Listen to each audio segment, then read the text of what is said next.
Good morning everyone! Welcome to my channel. This is Motor Serie, and today we are here at one of the top of the mountain of Barangay Dumarao. This is actually going straight to one of the beautiful waterfalls, the New Rizal Waterfalls in Roxas, Palawan, Barangay Dumarao. So, yung nakikita natin ngayon na view na yan is actually all mist. Yan ay mga hamog dito na makikita natin. At tayo ay nasa tuktok. Galing tayo doon sa taas, sa baba. So tingnan natin. Pakita ko sa inyo yung view dito, mga kamotor. Look at that. Yes. Okay, yan yung hamog. And then kung gusto mo na iakyat yung motor, naakyat natin, di ba? Ito naman yung daan pababa. That's very step. At yung sa baba na yun na yung kalsada. So, again, welcome. Marami pong salamat for subscribing and still supporting my channel, for watching my videos, especially ngayong mga motorcycle review natin. And today is for 7 months na po ng ating motorsiklo na ginagamit ngayon na si KFB Skygo 150. Etong motor natin ngayon ito. So, i-review natin siya after 7 months na ginagamit natin siya. So this is my personal bike, mga kamotor, personal choice ko. At na ngayon, 7 months na siya. It is still does it lives the claim na sinasabi ng ating mga other vloggers at yung advertisement patungkol sa motor na to na sinasabi na ito ay a mini cruiser adventure bike. So, talaga nga ba? Ayan, syempre.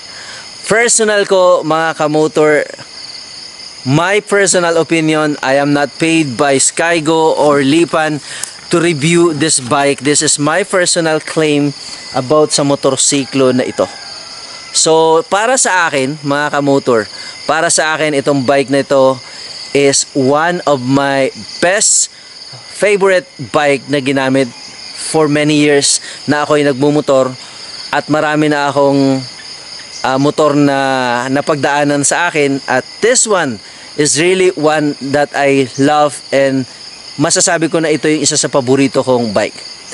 It is a scooter, yes, but it is also a mini adventure bike.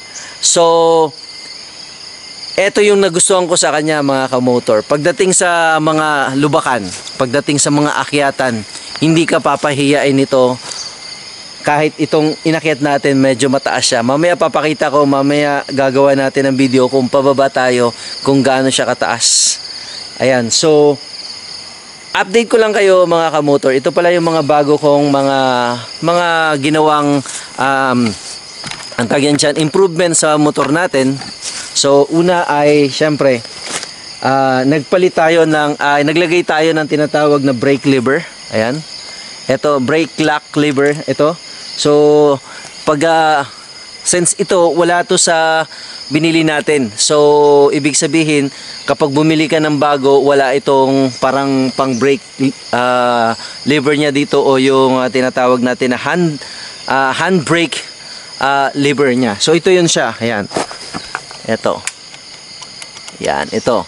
So para pag halimbawa naka-stop ka, pwede mo siyang i-lock. Ayan, oh. Yan, oh. Kita nyo? Yan na yan siya. Yan.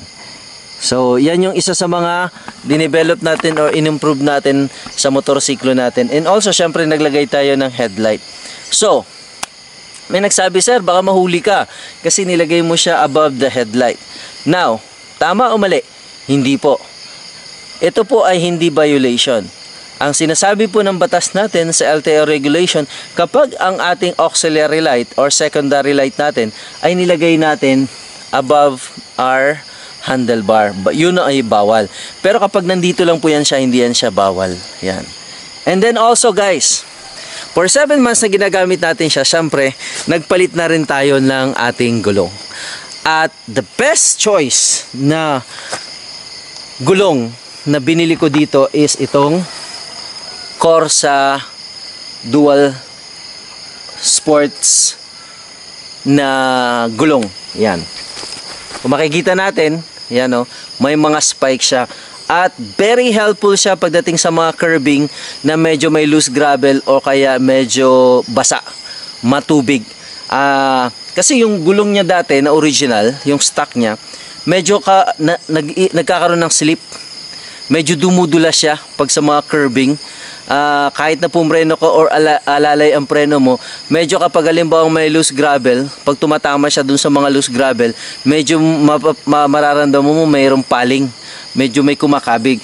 Pero ngayon na ginamit ko yung itong dual sports na to, wala na akong naging problema pagdating doon. Safe na safe, at the same time pagdating sa mga muddy part na wala kang kasiguraduhan sa tubig kung gaano kalalim or kung gaano kaputik, kumakagat na yung kanyang spike sa malubak, maputik, at the same time medyo sandy or medyo magraba or medyo mabuhangin, kumakabig na siya or kumakapit na siya. So yan yung mga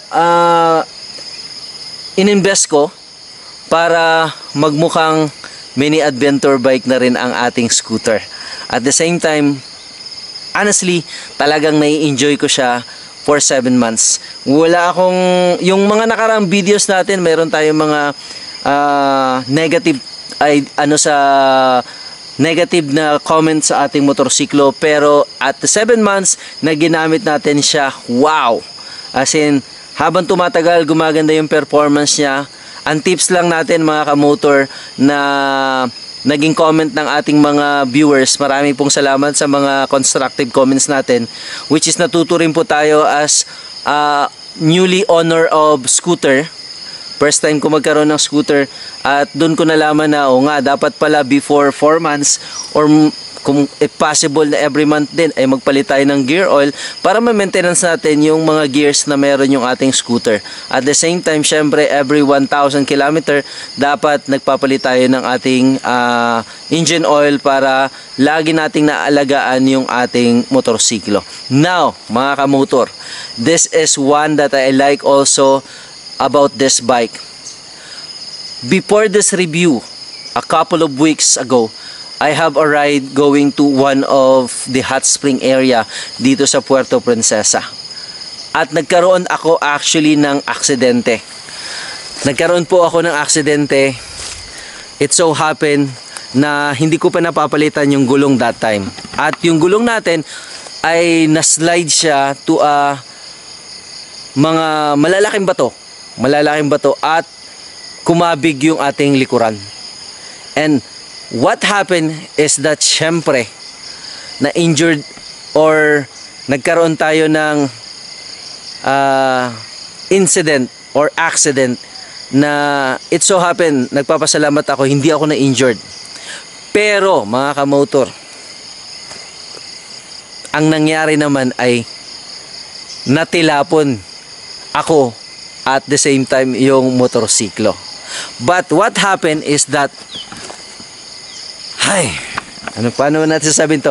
What happened is that ang nangyari sa motor natin, syempre natilapon tayo. First thing first, dapat i-secured natin yung sarili natin na hindi tayo mai-injured. So what happened? Syempre bumitaw tayo sa motor. Ayaw natin na sumama tayo sa motor. Medyo pababa siya. Medyo pababa, kaya ang nangyari, what happened? Nung tumilapon, sinafety natin yung sarili natin. So nagkaroon ng mga scratches at the same time. Mga kamotor, ito yung gusto kong i-update sa inyo for this month. Hindi pansinin dito kasi naglagay tayo ng sticker, pero meron to mga scratches. Alam nyo kung ano nangyari? That's almost 2 meter na naslide yung motor pababa, bumagsak, tapos naslide siya. You know what happened? What's amazing about this motorbike is also the quality of the material ng mga flarings na ginamit dito. This plastic is actually one of the toughest plastic na nakita ko sa mga motorsiklo. In my experience sa mga dati kong mga motor, okay, I've been to other crashes sa pagmumotor ko at this is really different. Nagkaroon siya ng breakage pero hindi sumabog or hindi nagkaroon ng tinatawag natin ng kung mapapansin natin, may scratch siya like this one here, may scratch yan sa dito, pero hindi man lang siya nagkaroon ng basag. Even here, yung plastic, yung quality plastic guys, imbis na mababasag, ito hindi siya nabasag. Napunit, yes. Scratches, yes. Pero never na nagkaroon ng basag o yung sinasabi natin na yung iba kasi pag halimbawang nag-crash ka, talagang literally magdadampot ka ng mga plastic niya dahil grabe ka brittle. But this one is the toughest plastic ever na nakita ko sa isang motorsiklo. So, that is my personal opinion. I did not intend na mag-crash or gawin yon, pero it so happened. So, that's why sabi ko nga, i-secure natin ang sarili natin, huwag yung motor natin. But, the after result of that, the aftermath is nakita ko kung gaano katibay ang plastic material ng motorsiklo na to. So, para sa akin, mga kamotor, ito ay isa sa one of the toughest pagdating sa materyales, one of the quality engine motorcycle, at the same time reliable na brand of motorcycle. For now, mga kamotor, yan ang update natin after 7 months of using this Skygo KFB 150 by Lipan. Marami pong salamat and thank you very much sa lahat ng ating mga subscriber. At kung ikaw ay hindi pa subscriber sa channel na ito, mga kamotor, baka naman maglalambing naman ako sa iyo. Pa-subscribe naman, pa-hit ng notification bell, and pa-like na rin mga kamotor. At kung meron kang comments or meron kang mga katanungan, please write down your comments at I will gladly answer everything na pwede nating sa alam natin na alam lang natin mga kamotor. Marami pong salamat. This is Motoserye, keeping you update sa lahat ng mga review patungkol sa ating Skygo KFB 150 by Lipan. Marami pong salamat. Ride safe. God bless everyone. Stay safe, ride smart, and keep safe everyone. Marami pong salamat. Bye-bye! Woohoo!